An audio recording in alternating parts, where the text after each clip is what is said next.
So being homestuck for about 2 to 3 years now has inevitably gotten me thinking of some of the past experiences, past memories while traveling. And I guess while kind of sitting around here thinking about some of that stuff, I was kind of wondering to myself, why have I never made a video about any of these stories? I mean, I've talked about some really dumb shit on this channel before, but when it comes to these different countries that I've visited over the years, I never really came to my head that it would make a pretty interesting story, pretty interesting bedtime story. And I haven't done one of those in quite a while. I mean, I had all of these different projects that I've been working on, but I guess it's finally time to take it easy, to sit down into the old chair and tell some of you children a fine story from the old days. I'm treating myself like an absolute boomer for whatever reason, but I have decided to that the time is right. The stars have aligned for me to once again tell you a bedtime story. So cozy up, grab yourself a cup of cocoa. In my case, in Grandpa's case, I got this here Blank Select beer. There we go. Best part about any beer can is the opening part. Anyhow, I've decided that today I'll be telling you about the time I had the opportunity to visit Morocco, which till this very day, and I have had the opportunity to visit a number of different countries, but till this very day, Morocco is by far my favorite country that I've ever visited. It's just, I don't know, it was really fucking great. Seriously, everything about Morocco for the most part was just a very enjoyable and lovable experience. If anybody was to ever ask me, for recommendation of, I guess, a country to visit, I would absolutely recommend Morocco, because it's great for, I'd say, most people, in terms of whether you're the kind of person that just wants to, kind of take it easy, lay on the beach, cocktail in one hand, your dick in the other, or you're the kind of person that enjoys, I guess, learning about a country, learning about its culture, seeing how things work around there, which I've always considered myself to be kind of, in between these two, I guess, categories of people. And Morocco has provided, I'd say, both of these, I guess, privileges, both on the cultural side and both on the fucking around side. It's been great, seriously. It's a country that I can't recommend enough because, it's surprisingly, or maybe not surprisingly, I don't know, but it's not only very affordable, but very beautiful, very interesting, very, I guess, different from what a lot of us are accustomed to. It was great, seriously, it was great. But as every single story, every single trip of mine always starts, we start from the worst part, unfortunately, which is the plane flight. Now, most people assume that I'm very, very much afraid of planes, okay, very much afraid of those fucking extreme heights, and although I am, in fact, afraid of heights, but when it comes to planes, I've never really felt, unsafe. It's like, you're fucking high up to the point where everything just looks like ants to you, and it's, I don't know, I've never really had a problem with that. My problem with planes and with flying, besides, of course, the fact that airports are pretty fucking frustrating and agonizing, it's a experience, but my problem with planes is the fact that my vestibular machine is an absolute fucking piece of shit, okay? The best I could describe every single flight I've ever been on is pretty much the worst fucking hangover that you've ever had, seriously. The entire flight is pretty much like you're about to vomit for me, okay? But you ain't. It's just, it feels like that. It feels like at any fucking point you're about to fucking hurl up this big ass fucking mountain of vomit, right? But at no point, at no point am I gonna vomit. It's just, it feels fucking terrible, seriously. This vestibular machine is ridiculous, okay? It has gotten slightly better over the years, but when it comes to flying, it's just, I fucking hate it, seriously. It's 5 to 6 hours of absolute fucking agony the entire time. The only time when I've managed to somehow balance out this bullshit essentially was when I had this massive tub, this massive box of Mentos pretty much.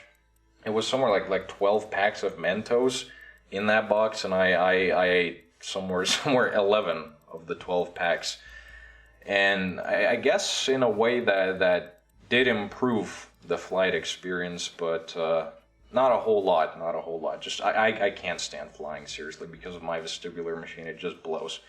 I do believe we went during February, which to me and to my parents is personally the worst month, and in contrary, the best month to get the fuck out of our country, pretty much, because here, February pretty much every single time is the coldest, the mushiest, the darkest, just the most unfun month out of all of the 12, because, like I said, it's very cold, it's very fucking dark, you pretty much wake up early in the morning, go to work or go to school during the dark, and you come back again. It's fucking dark. You know, it's like you're living like in a fucking cave pretty much during February. It's terrible, seriously.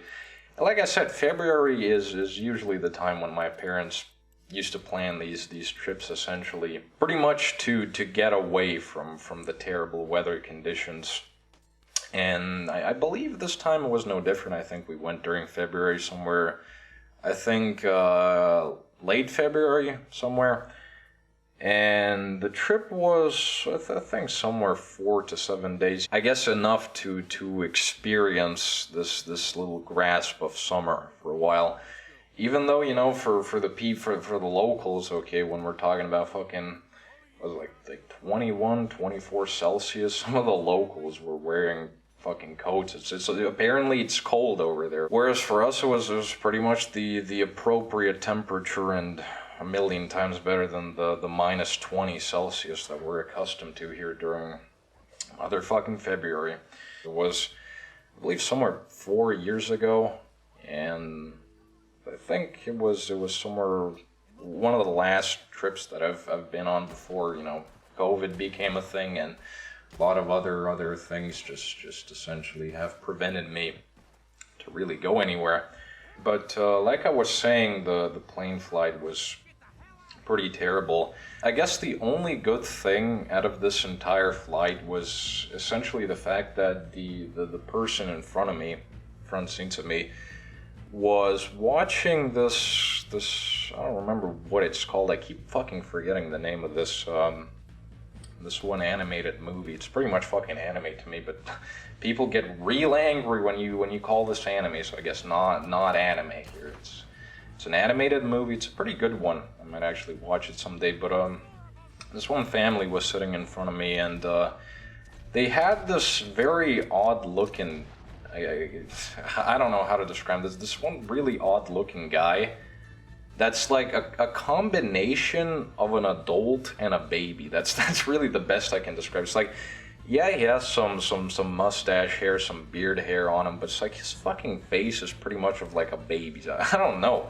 He looked really odd, and I'm pretty sure he was also autistic, not in an insulted way. I don't joke about things like that. I do believe he was genuinely autistic.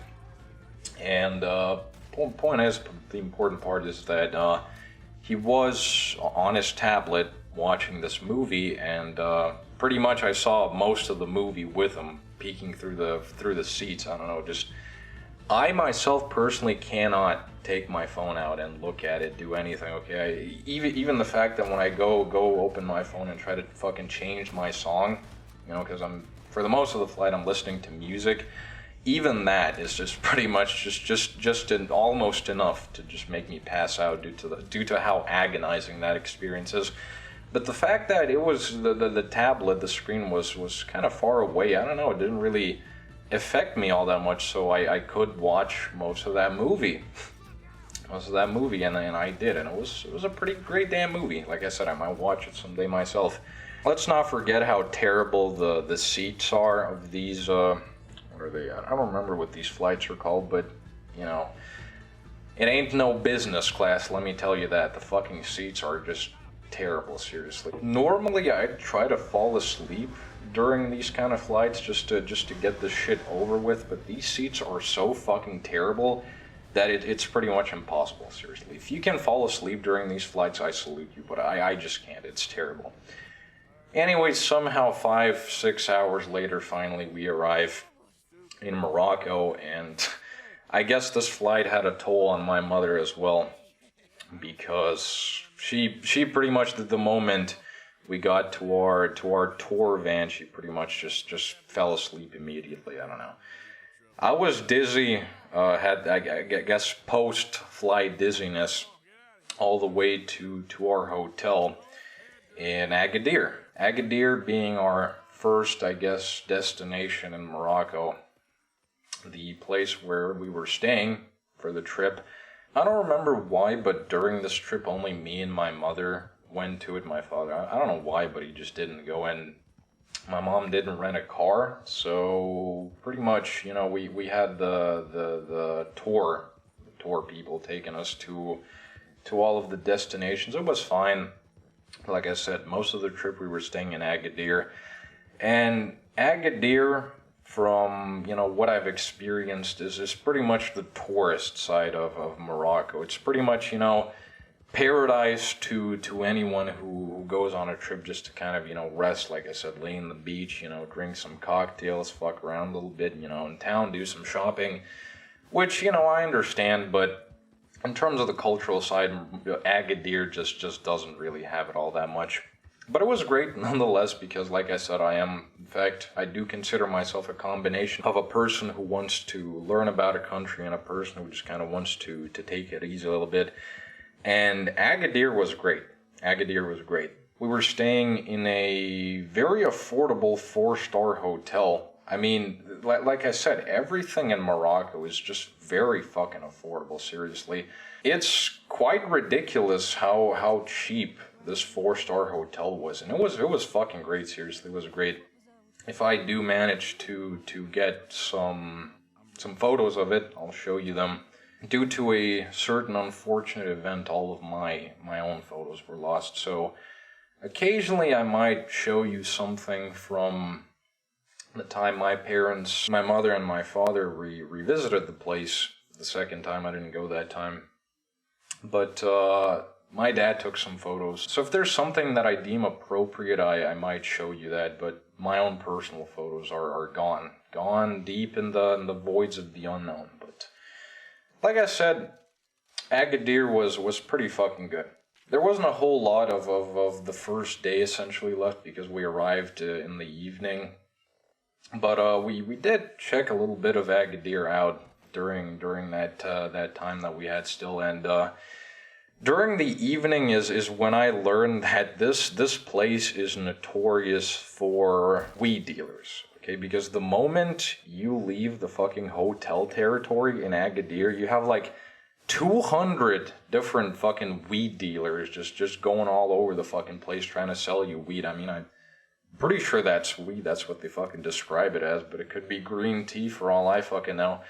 But the funniest part about these dealers is the fact that I mean, if you're trying to score some weed, well, fucking lucky you, but I'm not really the drug guy. So what I've learned very quickly is you pretty much have to ignore these people if you want them to essentially back off, because somehow, no matter what you say to them, they will somehow pretty much formulate whatever the fuck they want to. Like, I remember one of them approached me. It was very unusual for me. Like, you're just walking through the fucking street in the evening, and a dude approaches you like Hashish. I'm like, no, dude, I don't want no weed, dude. He's like, no, yes, no, yes. I'm like, no, dude, I don't want your fucking weed. Oh, weed, yes, we have weed, dude. And my mom, who somehow has experience or knowledge in this, I mean, she has traveled way more than I have, says like, dude, you just gotta ignore them. And apparently that's the fucking key. That's the solution, because like I said, anything you say to them that like if you're trying to decline, okay, they will somehow formulate whatever the fuck they want to, which was kind of hilarious, but at the same time kind of odd and unusual, because like I said, you walk out of the fucking hotel and you got fucking people all over you trying to sell you weed. I don't know, it's kind of odd, because I'm assuming perhaps it's legal there, right? But For some reason, you can only find these people during the evening. So maybe it's not, I don't know, it's weird. I mean, you do have police occasionally walking through the place. I guess maybe checking the place out, seeing if there's any dealers around. I don't know, is it legal, is it not? I don't know, but there's plenty of these fucking people. I mean, like I said, good for you if you're trying to score some weed, but not really good for anybody else, seriously, because these fucking people are like mosquitoes. Didn't really get to see too much on the first day because, like I said, we didn't have all that much time left. But it was great. It was a great fucking, great in terms of the fucking weather that's back in our country. It was just so fucking awesome to be able to walk in your, with a t-shirt pretty much. It was great. The weather was great. The beach was great, but we didn't really get to see too much before we went back to the hotel to pretty much crash because, yeah, I mean, I was exhausted. My mother was exhausted. Usually, flights don't really take a toll on my mother, but this time I guess it was an exception. And, well, pretty much on day 2, I got to learn how fucking great the hotel that we were staying on was because, like I said, not only is it extremely affordable, but it's fucking awesome. It has a whole ton of different all-inclusive things. I mean, I'm not really, the whole spa pool guy. I mean, sure, I'll go to the fucking bar to grab myself a drink, but, for the most part, a hotel for me is just kind of the place to crash, but the quote-unquote all-inclusive experience was also just an absolute blast. Especially the restaurant, seriously, because the fucking restaurant had some of the greatest fucking, the most delicious food that I've ever tried in my life, seriously. The fucking olives, okay, I will never forget. I never knew how fucking delicious green olives can be, and in fucking Moroccan fresh green olives are just, I don't know, it's like paradise in your mouth, pretty much. It's fucking awesome. I've also written down here that the bread was good. Yes, the bread was pretty fucking good. It's not really bread, it's I guess more of buns, bread buns, something like that. They were really fucking good. I've written down here that they were soft and moist. I was trying to say that in a Hank Hill voice, but I realized I can't do a Hank Hill impression. But they were good. They were good. The bread was good. Occasionally, and depending on the day, they also had sushi or pizza and some, different stuff as well. The sushi was fucking great. So was the pizza, So was fucking everything that they pretty much had here. It was just awesome. Like, the breakfast menu was fucking awesome. The dinner menu was awesome. Fucking lunch menu was great. Everything about this fucking restaurant was great. And they had several restaurants, but it's like, we didn't have too much time. I think we were there for like I said, 4 days somewhere. It's like every day there's new shit. Like, I don't even want to go to the other restaurants because they have new, fresh shit here as well. It's fucking awesome. Unfortunately, during the time we were here, it was also the fast, the Christian fast. What is the fast, you might ask? Well, it's this essentially, I guess, little ritual, I'd say, best describe it, ritual where during Fridays, or in some people's case, some people have, different varieties of how they do the fasting. You don't eat meat and other certain things. And well, me being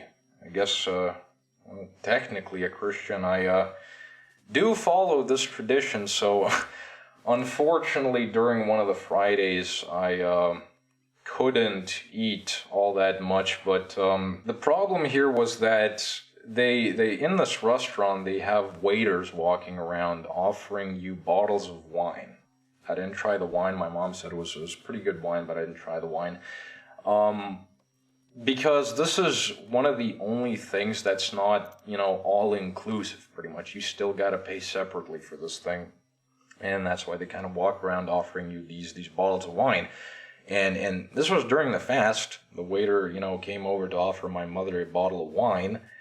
And he also just kind of offered me a glass of Coke, which I was declining, but somehow once again they fucking misunderstood as me saying yes, and I felt so fucking bad, for this very enthusiastic and happy waiter offering me this glass of Coca-Cola that I drank it anyways during my fast. When I think about it, it's kind of weird because I do think I went on February, but the fast is I think during May or March somewhere. I don't know, maybe we went a little later, but the point is, I drank the cola anyways. I was thinking to myself, fuck it, this guy was so enthusiastic about bringing me this glass of Coca-Cola. It would have felt so terrible to just not drink it. I don't know, like he comes back to our table to pick our shit up, and he finds the fucking glass of Coke, still standing there untouched. I don't know why, man. It just felt so fucking terrible. But I think I've said enough about the fucking restaurant. I think I've said, I've described plentifully of how great the fucking restaurant was. It was seriously fucking great. But plenty of fucking stuff in this hotel. Plenty of great things in this hotel. Matter of fact, one of the, I guess, stranger things that I've never really seen before was the fact that you can, in fact, order a prostitute in this hotel. I don't know. I don't think it's described as a prostitute. I think it's something like I don't know what it was described as, but you get the room service menu, and somewhere in, I think it was like a special category of services, and it was this like described in a really weird way. But my mother was like, "Yeah, that's you can order prostitutes." I'm like, never seen that before. That's pretty interesting, I'd say. Like I said, the hotel was full of all types of crazy shit. You had fucking live music playing. You had all types of different restaurants, Japanese, Moroccan, local, I think. Like I said, the restaurant we were going to, which was pretty much the default one, had a ton of fucking crazy shit as well, so we never really went anywhere else. Had a number of spas, had a number of, I don't know, at this point it's like I'm doing an advertisement for this place, but I'm saying, as much as I like the cultural part of a country, I realized during this trip how fucking great I guess the relaxational part, when you get yourself a nice hotel like this one, it's great, it's fucking great, seriously. Now, despite the fact that you're pretty much like a couple of feet away from the ocean, the hotel does have its own, this massive fucking pool with a bar. The beach is usually very crowded, at least during the time when we were staying. So I guess the pool was a more, understandable location to sunbathe and to swim around, even though I don't know why, but there being this crazy number of people, my social anxieties were just over the roof, and I didn't actually go swimming, unfortunately. What I did notice was that there were a lot of Brits in this hotel. I've even written this down. There were a lot of British people for some reason. Tally ho. Well, they weren't speaking like that, but I could tell just upon hearing them speak that those were Brits, matter of fact. But here's something, though, a bit more interesting, and that's the fact that the fucking lifeguards are motherfucking horny twats, okay? Seriously, okay? Pretty much if you're a decent-looking woman, okay, these motherfuckers are all over you. And I mean, the staff in this hotel is pretty damn respectable, but when it comes to the fucking lifeguards, those motherfuckers were just checking everyone out, seriously, walking all over everyone, making all these snide remarks. It's like, motherfuckers, gotta get your shit together, you fucking bastards. I mean, most of these women are married, but what the fuck do they care?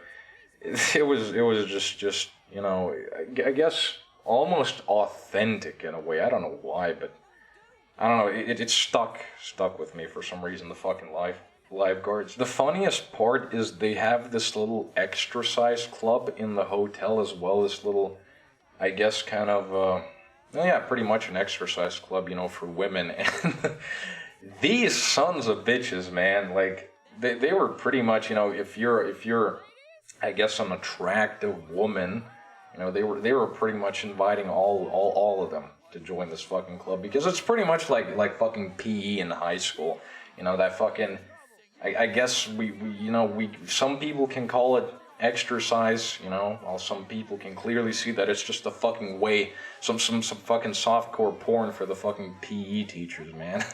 Again, it's fucking disgusting, but kind of hilarious at the fucking same time.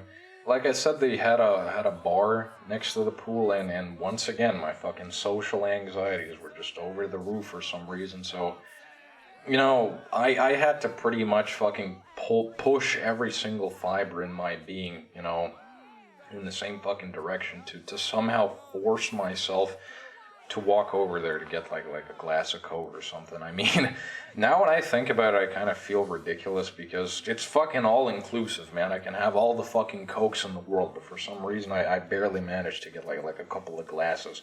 If I ever have an opportunity to revisit Morocco, and I hope that opportunity arises someday, well, hopefully I'll do a better job with that. I'll fucking show that bar who's boss now. I mean, I'll get all the fucking Cokes. Speaking of bars, they had a number of bars in this hotel in various different locations. One was, I guess I could call it in a patio. Is it a patio? Maybe a patio. Pretty much next to the beach. They had this pretty large area, you know, where you just kind of sit around admiring the view. Once again, I had a pretty fucking tough time trying to get some drinks, but my parents have actually talked about this, and this is where I experienced it firsthand. It's that in countries like this, pretty much, it's kind of hilarious that no matter what you ask for, like a bar or like a restaurant, they will bring you something, even though if what you were asking for they just don't have. They will always bring you something. It's simply never the case that they just don't have it. They won't be like, no, I'm sorry, we don't have this or that. They'll just be like, yeah, coming right up. Because I remember ordering 7-Up, just a glass of 7-Up, and I got the glass, I sat down, started drinking, and I realized it's fucking tonic water, because pretty much, like I said, in these kind of countries, they will bring you something, pretty much, okay? It's never the case that, like I said, we don't have it. They always have it, okay? And, I guess tonic water was a good enough replacement for the fucking 7-Up, so tally-ho, right? Here's something that, once again, a very weird thing that stuck with me, but, it was kind of hilarious, was the fact that there was a board with some of the staff members in the hotel. One of the staff members' names was Samir, and don't ask me why, but for whatever reason at that time, I really don't know why, but it just kind of came to my head that I need to combine this name with the French swear word of merde, which is French for shit. I don't know why. I just combined the two. The best part, however, was the fact that upon finding this board and reading the fucking names, I just kind of, immediately combined Samir and Merde, and then just said it out loud for whatever reason. And unironically, I believe we had a French woman walking in front of us who immediately had this very spooked expression on her face upon hearing me say that. And my mother's like, what did you just say? I'm like, I just combined fucking Samir and Merde for some reason, which is French for shit. And she's like, well, I do believe that was a French woman. So good job. Great. Another thing that stuck with me, and this is, I guess, a less pleasant experience, was in fact the elevator. They had a number of elevators. They had one of those glass, like, tube elevators that they're pretty fucking awesome.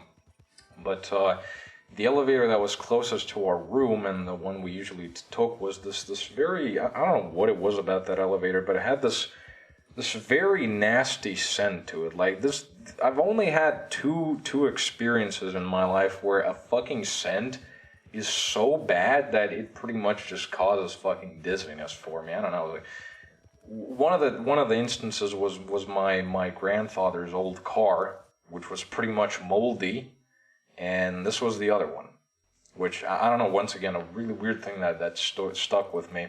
One of the more memorable things out of this hotel, and I'm glad I fucking brought beer for this, is the fact that they had, like I said, live music. Okay, they had all kinds of different people occasionally playing over there. But during the evenings, they had this one black jazz guy, pretty much, just kind of doing a jazz solo, and occasionally doing a lot of these improvs. Okay, you know what a jazz improv is, right?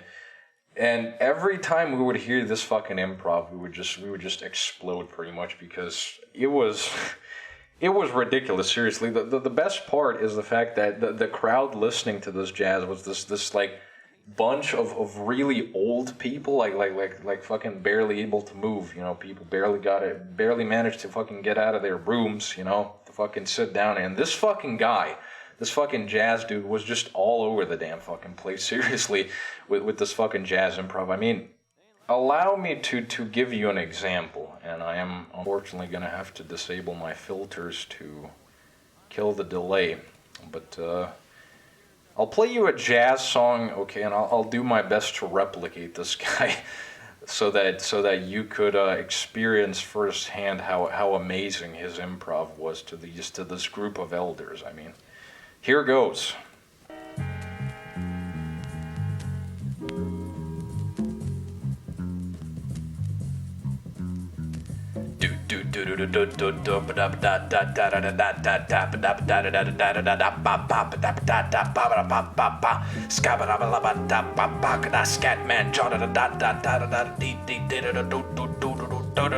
Come on. Oh yeah, fuck, man. I'm glad I remember this part.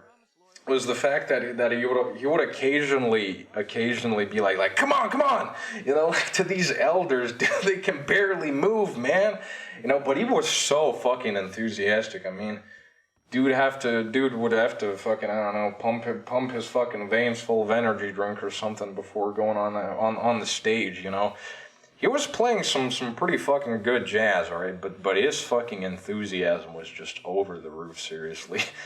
The fucking hotel jazz guy, man. What a memorable guy. What a hero, seriously. I do remember the TV having somewhere like 4 to 5 channels, and I think one of them was the advertisement channel, the hotel channel, essentially, right? There was one of the channels that was, I guess, slightly decent, had something actually watchable on it, but one of the channels that stuck with me was this fucking 24/7, alright, fucking orchestra channel with this like Muslim dude fucking doing a solo for like I remember we fucking turned this channel on like three separate days, and it was always some Muslim dude, alright, with an orchestra just going all over the fucking place. It was, again, very fucking memorable for some reason, really fucking great. But that's pretty much all I can say about the hotel for the most part. It was, like I said, it was fucking great, but it had some memorable shit about it. In terms of Agadir, and like I said, Agadir being essentially the tourist part of Morocco, it did have some pretty interesting shit about it as well. They had this really nice boardwalk next to the beach that we were essentially going on a few occasions, and the place was usually very crowded, and occasionally you would come across people selling some stuff, and there were plenty of these people trying to sell stuff. As far as I remember, no matter how many people we walked across on the boardwalk, there were essentially the same 3 things being sold. I don't remember most of it, but I remember some of the people had these knitted bags being sold, and we would walk across the boardwalk, and it was always the same fucking things, no matter what. Eventually, somewhere in Agadir, I remember us finding a zoo, and next to the zoo, one of the best things of Agadir for us personally was this elderly dude selling juice. Okay, now that doesn't really sound like anything too special, but this was without the fucking doubt the best orange juice and the best alright, you can do it, pomegranate juice. There we fucking go. 2 years later, finally fucking learned from my mistakes. Pomegranate juice being sold for a fucking crazy low price, pretty much. It's the best fucking juice, vitamin filled fucking thing I have ever had pretty much in my life. I never knew orange juice could be so fucking awesome, seriously. It was great. And like I said, with everything being so damn affordable in Morocco, this was, the orange juice was like €1. Alright, €1 for a big fucking giant, like half-a-liter cup of the best orange juice I've ever had. As well as, I think it was €2.50 for the best pomegranate juice I've ever had. Again, it was fucking great. We every time, right, pretty much we went on the fucking boardwalk, we would go over to this fucking guy. We were so fucking glad to discover him because, like I said, I never knew orange juice could be so fucking great. Like, the stuff we have here is nothing, okay? It's water in comparison to that stuff. It was fucking great. I think somewhere in Agadir they also had a mini golf course, which I never really got to see, unfortunately. But that being said, that's the Agadir and the hotel experience, which is now we get to the, I guess, traveling part. And I think, in fact, on the second day, like I said, every single trip, I guess, trip we went on was with the tour guides, right?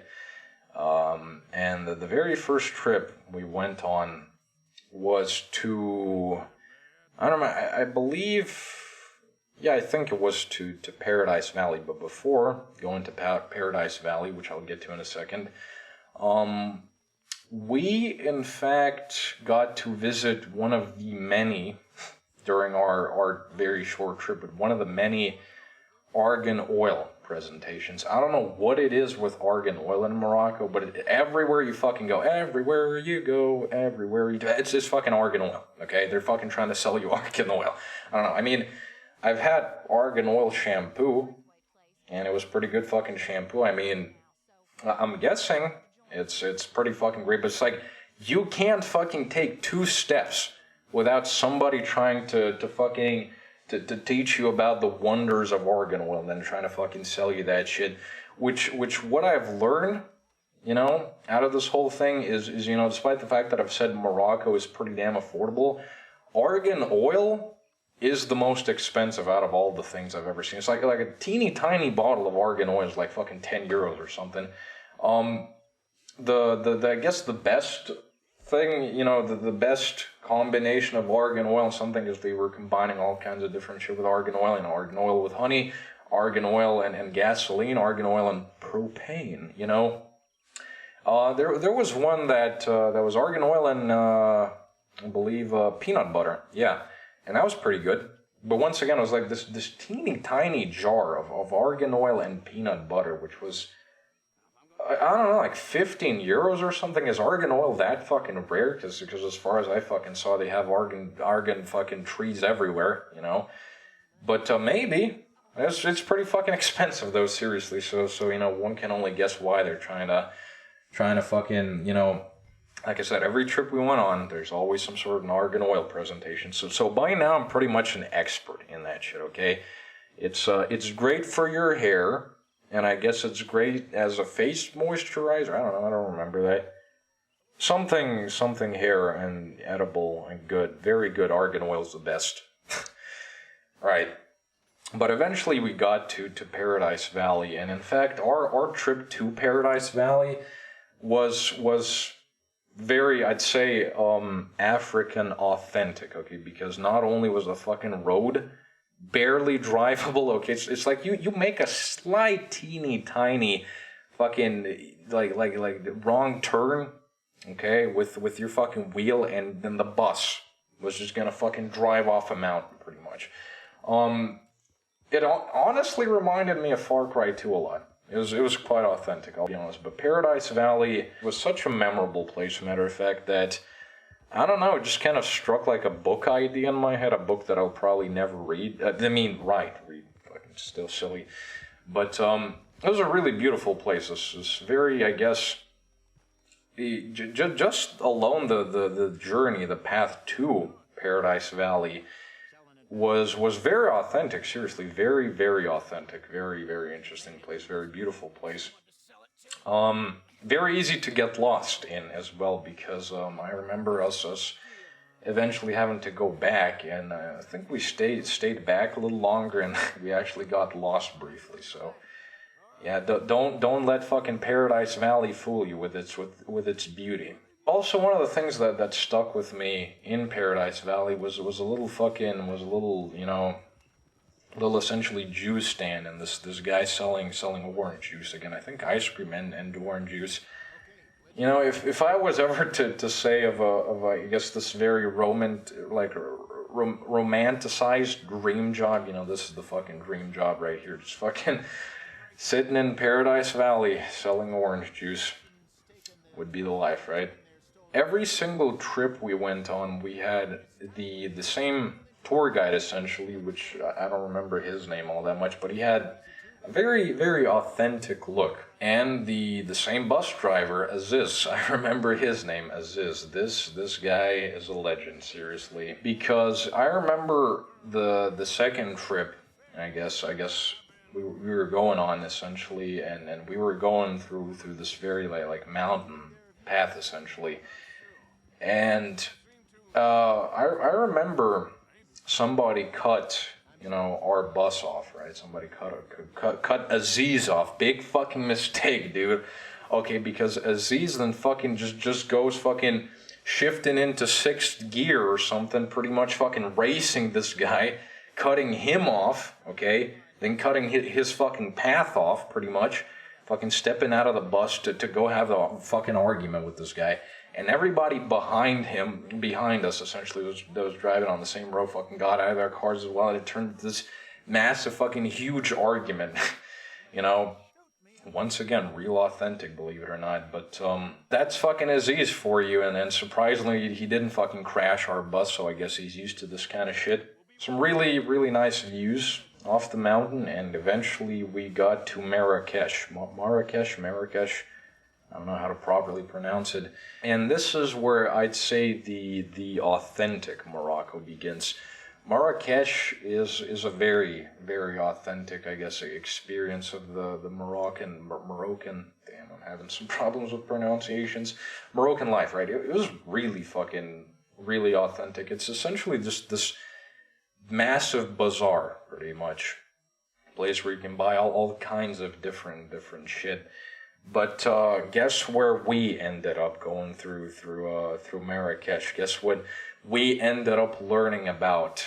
That's right, fucking argan oil. Yeah, we were going across pretty much half of Marrakesh to get to this once again pretty authentic looking den to learn more about fucking argan oil. Well, you know, like I said, I'm pretty much the expert at it now. But one thing that I didn't mention is part of our little tour, we had some Romanians going with us. And I have not had too many encounters with Romanians, but this one was a very unpleasant one, seriously. Okay, I thought fucking gopniks and chavs were bad. This is essentially like the loud version of gopniks and chavs. I mean, I don't wanna pretty much insult the entire country because I don't know how things work around there, but these guys were fucking terrible. They essentially fucking went to Marrakesh with a fucking baby carriage, and then they started attacking the fucking tour guide, okay, because they can't get across the damn place with their fucking baby carriage, man. I mean, I really don't understand why people take fucking babies to trips like this, to fucking church, to movies, man. It's like, fucking hell, dude. Alright, does this look like a fucking appropriate place for babies to you, motherfucker? Okay, leave those motherfuckers at home, seriously. I mean, sometimes they might not have who to look after their babies for, you know, in which case you get yourself a fucking babysitter, dude, okay? Because, oh no, now we can't get our fucking baby carriage across because there's some construction work being done here, boo-hoo. So these motherfuckers went all across, you know, to Marrakesh, just so they could pretty much sit in the bus. Well, good for you. Congratulations. Congratulations. Now, like I said, Marrakesh, fucking hell, I don't know how to pronounce this. Like I said, it's essentially a big bazaar. And at the time, for whatever reason, I didn't really buy anything. Unfortunately, and very unfortunately, because they have a lot of fucking great shit, you in Marrakesh.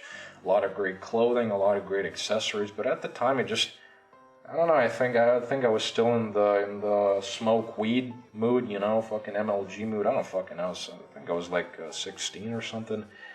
Didn't really come to my head that I should most likely buy some of this stuff. It's not only great quality, but like I said, very fucking affordable. But well, too bad. Vlad was just being a little fucking silly. Here's the best part for me personally from the trip to Marrakesh. Was we eventually reached this I don't know what I'd call it, I guess palace. I think palace is the most appropriate. We reached this palace essentially. It was a nice looking palace. I think I even have my father took a few photos during his trip of the palace, so I might show you those. But eventually we entered one of the areas, one of the arenas. I guess it was a garden. Yeah, I think it was a garden, something along the lines of that. And dear oh my, okay, they had this entire group, with a different tour, this entire group of, I believe, Japanese women, okay? And I fucking swear, I just felt like I'm in paradise, pretty much. But Vlad, you don't even like girls. What the fuck's going on here? I know, what the fuck's going on here? Seriously, it's like, I guess when it comes to Japanese, generally Asian women, I mean, I don't know, I guess I do find them pretty, despite the fact that, well, I don't really look at women all that much, but right here, okay, it's like this, I don't know, like something straight out of a fucking dream, pretty much, like being surrounded by all of these extremely beautiful women. That was pretty much the only thing I memorized out of this entire trip. I was like, well, this is a very nice palace, yes. And then I walk into the fucking garden, and I'm like, dear oh my, what do we have here? Okay, well, unfortunately, I was 16 and an absolute wreck in terms of my social skills. So, no go, unfortunately, right? But this right here was, right? Awesome. Eventually, after the palace, we went to do, I guess, some dining, to a little, I guess, food section. I don't remember. I think it was just a single restaurant.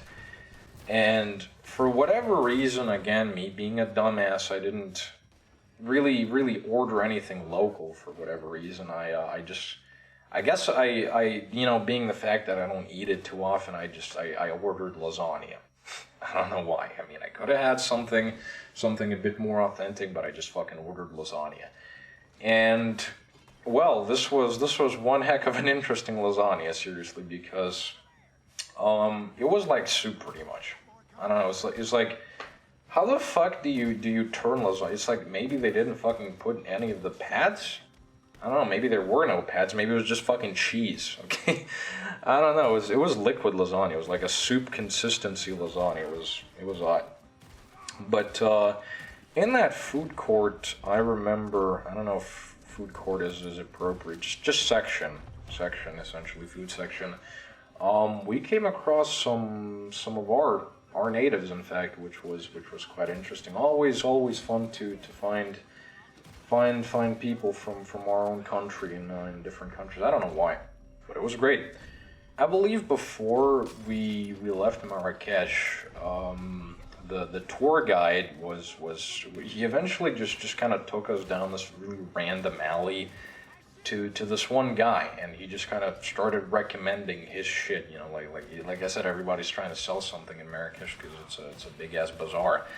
And he just kind of, walked up to this one random guy and started to pretty much offer everything that he has for sale, which, nobody really got interested in it. And I remember the tour guide, in fact, got angry at that none of us actually bought anything off of that. I don't remember what he was selling, some cloth, some clothing, I don't remember. Honestly, it's once again, and I've even written this down, very authentic, okay, because essentially from what I've heard, it's that, they always try to get, the people that they know, essentially, to get them a deal, essentially, get some customers going, which I've heard about, and this was, I guess, one of those instances that I was able to experience it firsthand.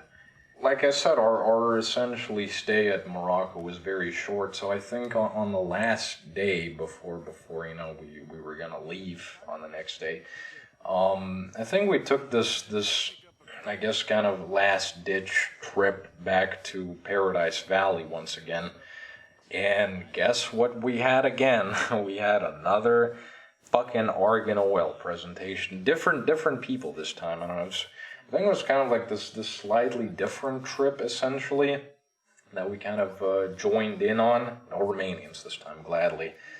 And once again, we had an argan oil presentation, which this time nobody was listening to, seriously. Everybody had heard so much about argan oil in their fucking past days that they were just not listening to it anymore.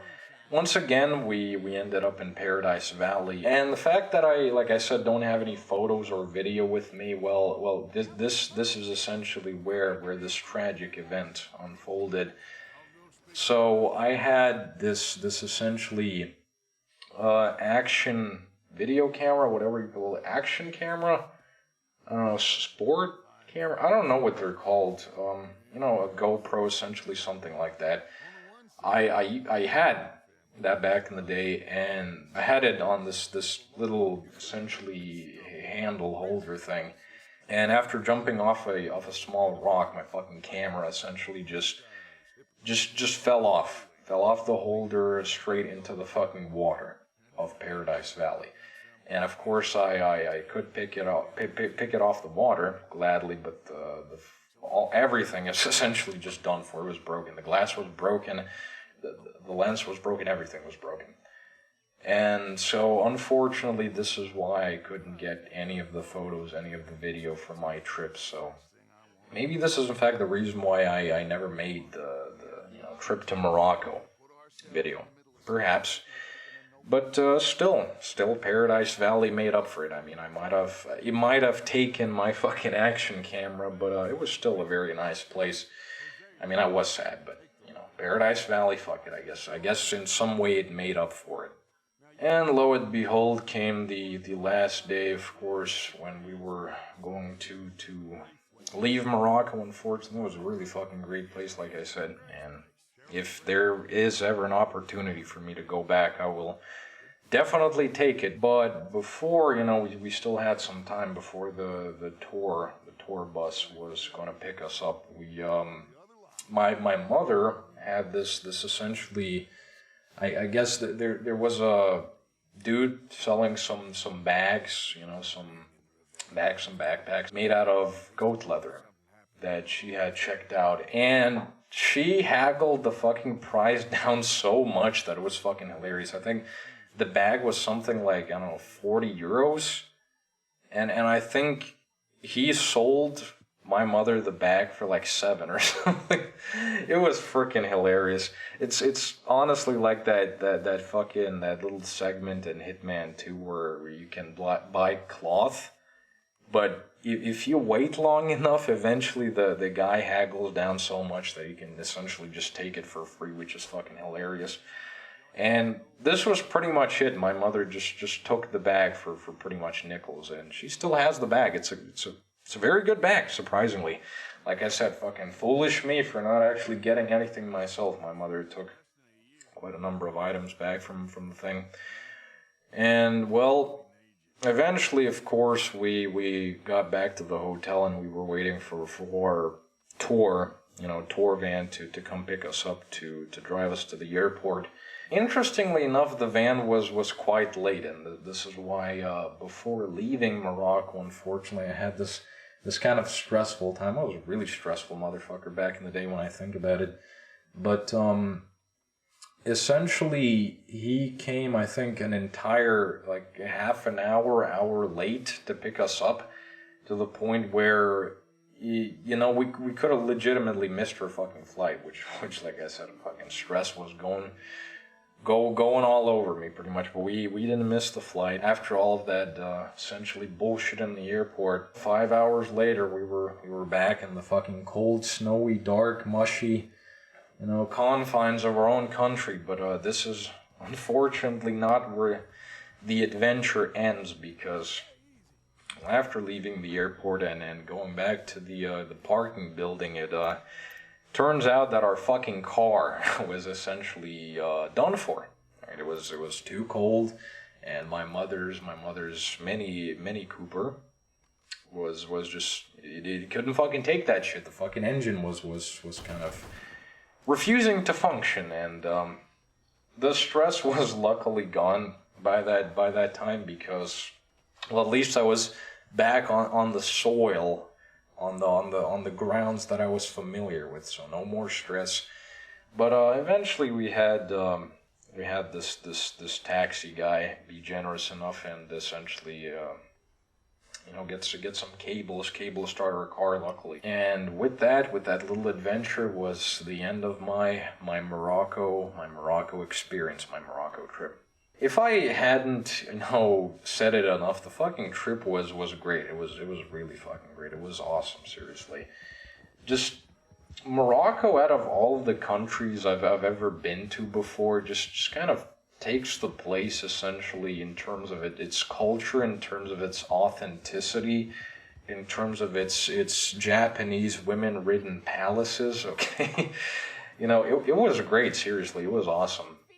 It was very enjoyable. I mean, let alone the fucking hotel's restaurant was fantastic, okay? Just plenty of great shit, that you can buy. Plenty of great, affordable, quality stuff that you can purchase. Plenty of interesting, beautiful environments. It was great. It was seriously very interesting. Like I said, I think about a couple of times now, but I'll repeat myself.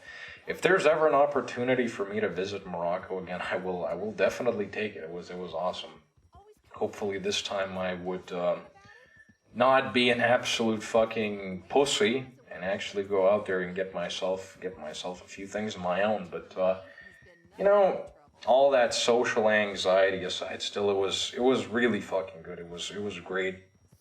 It was just enjoyable. Okay, it had a few negative moments of its own, but that's pretty much every trip, more or less. But that being said, my beer can is just about empty, so I guess it's about time I wrap this up. I hope this was a enjoyable listen, or I guess an enjoyable way for you to cure your insomnia. Okay, win-win nonetheless. All right, Morocco, I salute you. Okay, that's all I gotta say.